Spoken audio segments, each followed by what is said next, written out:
toxic trash talk in the UFC is officially back. We are back in the McGregor, your wife is in me DMs. Hey, baby, you looking bitch, you little hoe. That type of shit is back in MMA. Now, am I happy about it? Honestly, kind of a little bit.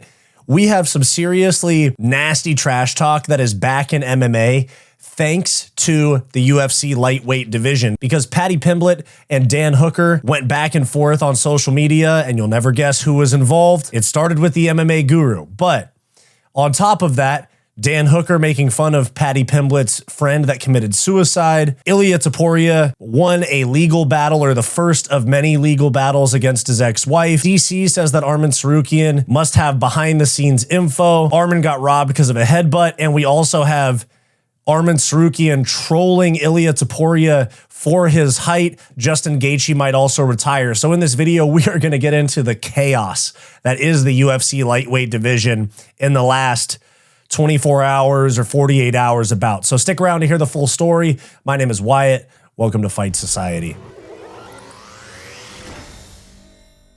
Before we get to the video, guys, do me a huge favor, like and subscribe down below. And if you're watching on your phone, swipe left on the comment section and hit that hype button for me as well. But let's get into it, because we got some crazy shit to talk about. There's a bunch of stuff to talk about with the lightweight division, so I decided that we'll just put it all in one video, get you all caught up on the lightweight division. So first off, we have Paddy Pimblett made an appearance on MMA Guru's channel just yesterday. In that interview, Paddy Pimblett says some crazy shit about Dan Hooker's grappling. Here we go right here. He's younger than him. That's true. Dan Hooker can't fucking... Dan Hooker. A lot of people are saying... A whole lot that he's done wrong before, and this is the big Paramount debut. And a lot of people are saying, like, Justin Gaethje, he's older than that lad. He's 2 years older than Dan Hooker. Dan Hooker's like 2 years younger than him. That's true. Dan Hooker can't fucking... Dan Hooker couldn't grapple a fucking rapist off his ma. You know what I mean? Okay, strong statements about Dan Hooker there. We're in fight mode here. Now, first off, you got to say some wild shit to catch MMA Guru off guard and get him reacting like that. So Paddy went in, let's be real. Now, just before that, Paddy did say he doesn't like to talk about people's families, but here we go. I don't want anyone to mention anything about my family, so I'd never do it about anyone else. It's not what we do. We're fighters. 2 minutes later. Dan Hooker couldn't grapple a fucking rapist off his ma. You know what I mean? Okay, strong statement. Crazy shit. And Dan Hooker clapped back, and this was our reaction right here. This is a post right here from Tony Has Died. Shout out to him. He got his account back after it getting deleted. But Dan Hooker says, ain't said shit when we were face to face, bitch. I thought we were mates, but you're not a very good mate, are you? At Paddy the Baddie. R.I.P. Ricky. Now, if you guys remember, the men need to start talking, lad, that was about Ricky. I'd rather have me mate cry on me shoulder than go to his funeral next week, lad. That was the Ricky that Dan Hooker is talking about here.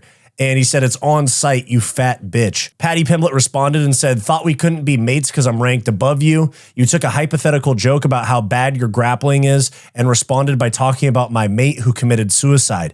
Now that's the lowest of the low. And on site is fine by me. You're utter dog shit at fighting. It's fucking crazy, man. And this is the clip of them at UFC Qatar, because Paddy Pimblett was there cornering for Shamrock and Luke Riley, and Dan Hooker was there for his fight with Arman Tsarukyan. And this is the clip of Dan Hooker talking a little bit of playful shit to Paddy Pimblett. This is what he's referring to about being ranked above him. Number 11. Number, you 11? No, he's 11. No, he's 11. I'm coming. No, he was number 7. You know, I don't actually give a fuck. I hate everyone ranked in front of me. Great bloke. Some great bloke. You then. Great bloke. Absolutely love it. Second you get above me, I'll fucking hate your guts. I hate that your head's attached to your body. I like the style. How old are you? How old are you then? 21. So they're just yapping a little bit of shit, and that was all playful, but apparently it's not so playful anymore. And I gotta be honest, I know that Paddy said something that's a little not so classy, like low class to talk about somebody raping Dan Hooker's mom. I get it. But it was in good fun. And then for Dan Hooker to bounce back, talking about his friend that passed away. Whew, spicy shit here we got, guys. And Paddy Pimblett took it well because he said, on-site is fine by me because you're utter dog shit at fighting, using the laughing emoji. I don't really think that, even though he talked shit about his friend that killed himself, I don't think that Paddy is really worried about Dan Hooker all that much. And when you're fighting for a title and Dan Hooker's coming off of a loss or two, it makes sense. So they started yapping some shit back and forth. This was my response to the RIP Ricky shit. Wild shit, man. What do you guys think? Let me know down in the comments before I move on. Let me know down in the comments, what do you think about this type of trash talk? I think it's honestly entertaining. I know that there's a good portion of the fan base that's like, no, leave their family and friends alone. Keep it between you guys. You guys are the ones fighting. You guys are the fighters. Keep it between you guys. Leave kids, moms, girlfriends, wives out of it. I do understand that sentiment, but we are in the entertainment era of fighting. This is, like Dougie's Corner said, my good friend, this is WWE with real punches and real kicks. They are under the same ownership as WWE with TKO. So what do you expect from this new era of fighting? Paramount Plus wants the biggest fights possible. And even if these guys never fight, this is going to generate some clicks for both of their next fight. Moving on from there, because that's some crazy shit, we have Ilia Topuria winning his first legal battle of many against Georgina Uzcategui, his ex-wife. Now, I covered this a couple days ago. Ilia walking out of court seemed very happy. Well, Georgina seemed very upset. Ilia happy that he's going to get to see his daughter, who has been essentially held as a pawn by his ex-wife throughout their divorce. But right here it says, and this is from Marca, this is Spanish journalism, Topuria won his first legal battle against his ex-wife, Georgina. First bullet point says, on January 7th, Topuria appeared in court after Georgina requested permission to travel from Spain to Miami with their daughter. And it wasn't just traveling there, it was moving there permanently. This says the court ruled in favor of Ilia Topuria, dismissing all of Georgina's requests. Georgina argued that she needed to leave Spain due to online harassment. The judge dismissed this claim, noting that the flight tickets were purchased 12 days before Topuria released the statement that later sparked widespread media attention. Ilia Topuria wasn't able to see his daughter for 4 months, to which the court declared it was the mother's decision to prevent the father from seeing his daughter. So it's not like Ilia wanted to be away from his daughter. She, right here, Georgina Uzcategui, was keeping the child away from him. And that kid's literally like a year old or a year and a half old. So not seeing her for 4 months, Ilia's missing a good portion of her young childhood, and that sucks. They grow a lot. You know, I became an uncle recently. They grow a lot very fast. This is sad shit, dude. It's fucked up that somebody like this is using their child as a pawn in this legal battle.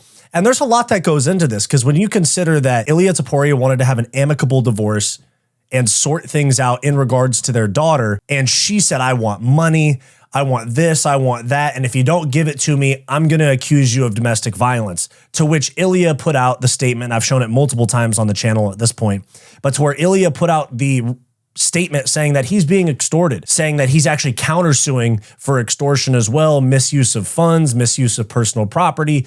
It's some messy, messy shit. And now, when you consider the flight tickets from Spain to Miami were purchased by Georgina Uzcategui 12 days before Topuria released that statement. And Topuria hadn't even been accused publicly of anything. He got out in front of the allegations by putting out that statement. The plane tickets were purchased 12 days before that statement went public. So the fact that she's claiming it's due to online harassment is, one, a lie. In my opinion, a lie. And two, given the circumstances of her trying to extort him is how I interpret things, she knew that there was a shitstorm of hate coming from her online. And even further, Ilia Topuria is a UFC fighter. I know he definitely has a lot of fans in Europe. They brought him onto the pitch at the Real Madrid stadium and all that. I know he has a lot of European fans, but he's a UFC fighter.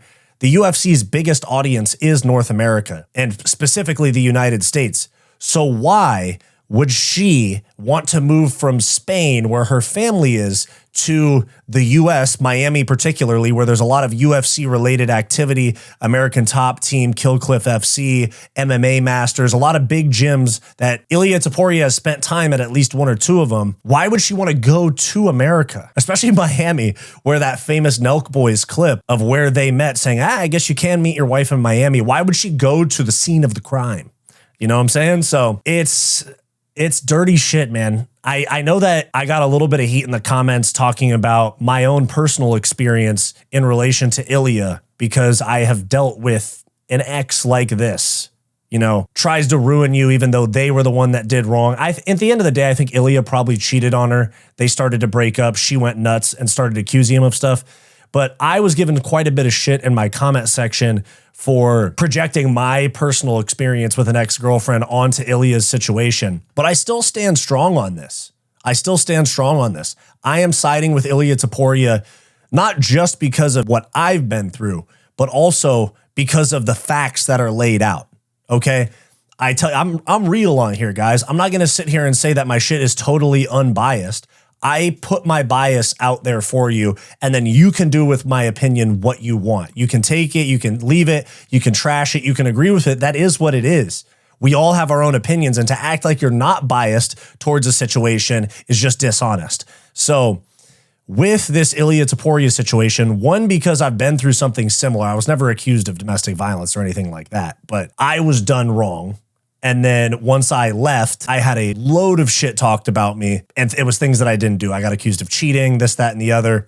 Not really going to get into it any further than that. That aside, if you look at the facts, Ilia Topuria is being extorted, in my opinion. The way I interpret the facts, this woman is trying to damage Ilia Topuria's public reputation, cost him money, cost him favoritism with fans and the public eye. And it's not going well. The court rules in favor of Ilia. Ilia said in his initial statement about the allegations that he was going to put his trust in the legal system, and the legal system is siding with him. They're not letting her take the daughter. They're actually declaring that it's her fault that he hasn't seen the kid and that he's wanted to see the kid. This is a massive, massive dub for Ilia Topuria. So good on him. It actually might mean that we see Ilia Topuria back in the cage sooner rather than later. Now, when it comes to the UFC lightweight title picture, of course, we have Justin Gaethje and Paddy Pimblett in about 2.5 weeks' time at UFC 324. Make sure you guys come around for my fight companion for that. We're going to do the whole card for that event. But this right here is Daniel Cormier. He's in Thailand shooting Russian Tough, also known as Alf Reality, coaching against John Jones. And he got asked about Arman Tsarukyan. And this is what he had to say about Arman Tsarukyan's lack of speaking up about missing out on this title shot. He's not giving Arman a title fight. I don't know. I don't know why Arman's not fighting for a title. I really don't. I've heard the reason because of what happened in Los Angeles. I thought that by weighing in as the backup fighter. What is DC doing with his phone right here? Is he just balancing on his hand? Whatever. When Ilia fought Charles, and then by going and fighting Charles Oliveira or Dan Hooker, it would be okay. I don't know. I don't know what the conversations that they're having behind closed doors are, because they're telling him something that's making him okay with it, right? Because if he wasn't okay with it, he would be more loud about him not getting his opportunity. Yeah. So I kind of defer to, they know more than we do. And so we got to kind of accept it for what it is, because it seems like Arman is doing that too. Interesting point here. And, you know, there's a full interview of it on Red Corner MMA. They do really good work. They're actually one of the more like Russian and that side of the world based MMA outlets. And they do really good work. They post in English and otherwise, but they do really good work. And they're very plugged in with the Russian fighters and like Arman Tsarukyan and the Caucasus region fighters, all that. Red Corner does good work. But Daniel Cormier has a very good point that Arman Tsarukyan's really not speaking up about this title shot very much. It must mean that they've promised him something. I'm starting to think that Ilia Topuria may vacate the belt, and the winner of Gaethje Pimblett is going to fight Arman for the undisputed belt. We'll have to see how that plays out. But even more into why Arman didn't get a title shot. Of course, he missed weight at UFC 311. That's been confirmed by Dana and Arman. It wasn't a back injury. It was weight miss. At the ceremonial weigh-ins before he fought Dan Hooker in November in Qatar, Arman Tsarukyan headbutted Dan Hooker. Nothing came of it. Everything was fine. It's not like he broke Dan Hooker's nose, anything like that. The fight went on just as planned, but Dana White confirmed with Barstool Sports that it was 100% quote unquote a factor in him not getting a UFC title shot. So this is what he had to say right here. This is with Robbie Fox of Barstool Sports. Obviously, I'm not one of these fans, but some fans thought Arman should have been the one to get a 155 title pound shot. We knew that would happen too. Of course. Did the headbutt play any factor in the decision to not go with him? It did, right? A lot of things have factored in, you know. Yeah. Yes. Now, it's a short clip, but Dana White says a lot of things factored in. Now, what I really think it is one, Arman Tsarukyan, not that big of a draw. I know he's very much talked about because the fans, or some fans, his fans, want him to fight for a title, think that he's the guy to beat Ilia, but one, I don't think he's that big of a draw, and that's evidenced by Paramount Plus not having him in the main event for the interim title at UFC 324. Obviously, Justin Gaethje and Paddy Pimblett have much bigger fan bases that'll move the needle a lot more. But even more than that, he's a troublemaker. He causes problems for the promotion. He missed weight and pulled out of UFC 311 against Islam on 24 hours notice, and then he headbutts Dan Hooker. You're getting to the point of like John Jones territory, how Dana White says he can't trust John Jones at the White House. We're getting into that John Jones territory where Arman's just a dickhead, bro. He misses weight. He does this shit. He's just a dickhead, in my opinion. He's an incredibly talented fighter, and I respect his skill set, but he's an idiot. He's a fucking idiot, dude. Quick break. If you're loving this video and you want more from Fight Society, click that join button down below to become a channel member today, where you'll get access to members-only live streams, behind-the-scenes vlogs, and all the unfiltered stuff that we don't post to the main channel. Back to the video. All right, so I thought I was done with this video, but I actually had to come back and add on to it because while I was recording, Arman Tsarukyan took the stage at the RAF 5 Real American Freestyle press conference, and he got asked about the stuff we're talking about in this video. So this is what Arman Tsarukyan had to say about it. Dana recently came out and said you headbutting Dan Hooker kind of made it so you didn't get a title shot. Do you think that's fair? I think so, yeah. Crazy. He's just like, all right, cool. So hopefully today is not going to be face-to-face, right? Yeah. It's going to be face-to-face? Yeah. So... No headbutts today, Arman. No headbutts today. No headbutts. So I learned the lesson, so... Yeah, it could be because of headbutt and pull out from the title fight. And yeah, so it is what it is. Honestly, a way better response than I thought. And this kind of adds on to potentially what DC said. They might be telling him something behind the scenes, but also it's him admitting that he fucked up. This is what the UFC definitely wants to see in terms of him getting into a title fight, is admitting that he was wrong. So I had to add this in real quick. We have Arman Tsarukyan trolling Ilia Topuria in the middle of his divorce case, accusations, all that stuff. Basically, everybody has been supportive of Ilia Topuria, even Paddy Pimblett, who's had a lot of beef with Ilia Topuria before. Hand sanitizer boy. He threw hand sanitizer off Ilia's forehead back in London like 3-4 years ago. Even Paddy, who does not like Ilia Topuria, says, I wish that situation in his personal life goes perfectly for him. I don't like him and I want to get him in the cage and I want to beat him in a fight. Outside of that, I hope that that personal situation he has going on goes perfectly for him. But here you have Arman Tsarukyan with, I think his name is Jonathan Ballart. He fights for one championship. He's like 4'7" and he fights at one championship, but this is them sparring right here. Says, finally found a sparring partner to help me prepare for Topuria. Who said I can't shoot a double leg on a short opponent? Now, keep in mind, Arman Tsarukyan and Ilia Topuria are literally the same height. Boom, double leg on him, beats him up. There they go, sparring, blah, blah, blah, passes his guard, whatever. It's crazy how small that guy is. No hate, it's just wild because Arman Tsarukyan's not a big guy either. When you saw him next to Shara Bullet in their grappling match, he looked tiny.